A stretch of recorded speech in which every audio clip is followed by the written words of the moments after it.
Hi, this is E.R. Brooks, and welcome back to Storytime with Brooks.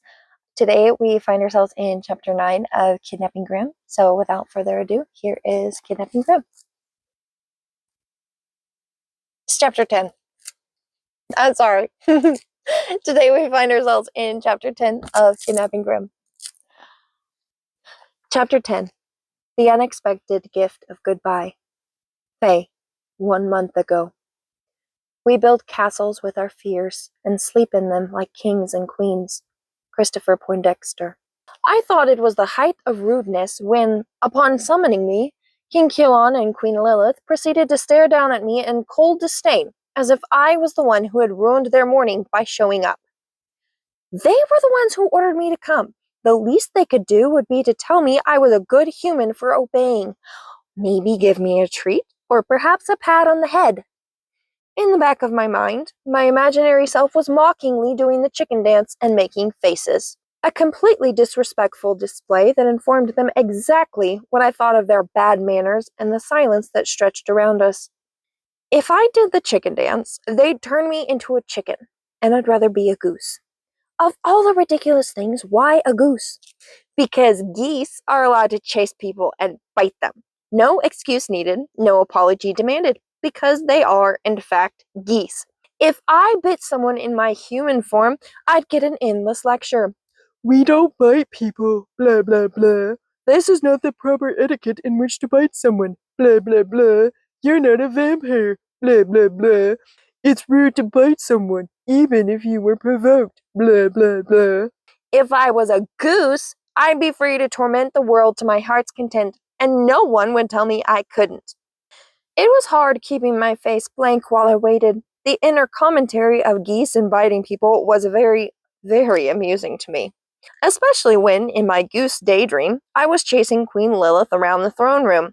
Honk honk. I am a horrible goose, prepared to be bitten. I don't want to be a chicken, I don't want to be a duck, so kiss my...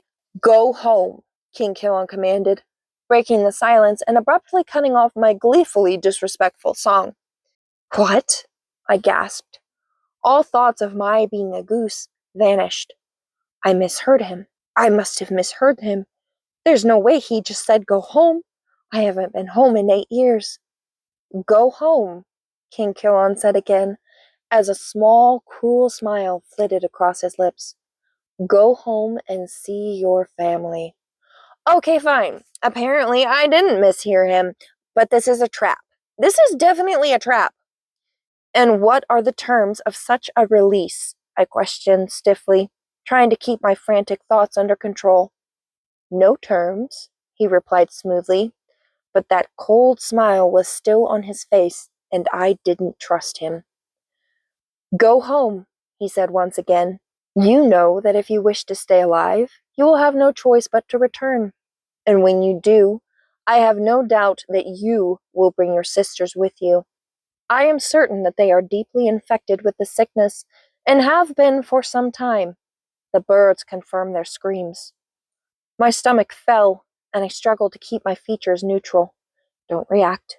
Don't react. His smile deepened. If you let them stay, you will be signing their death sentence. You know they cannot survive for long outside the realm once the sickness takes hold. I survived for 8 months, far longer than you ever thought possible. I bowed low, shoving down the hot flare of anger that rose within me. That anger had pushed me forward through the last 8 years, and in the end, it would turn me into a traitor to the crown. They will not return with me. They will never see this realm. I will save them from my fate. My liege, I murmured obediently. I took my leave, keeping my face cold and distant as the crowd parted before me. I am Fey Grimm. I am a wolf with a lion's heart, and I will choose my fate. You are also a horrible goose.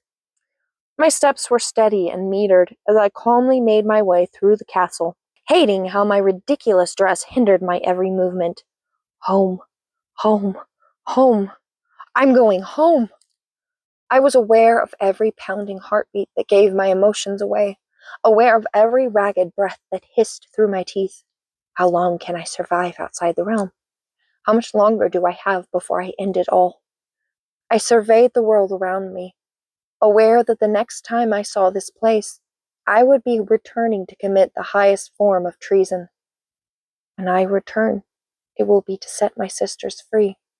When I return, I will unleash death upon this world. I was going home to say goodbye to the people I loved most, because when I freed them from the curse, I wasn't going to make it out of the bargain alive. Thank you for tuning into this week's chapter. As always, thank you for your support, and I hope you all have a wonderful week. I'll catch you next time. Bye.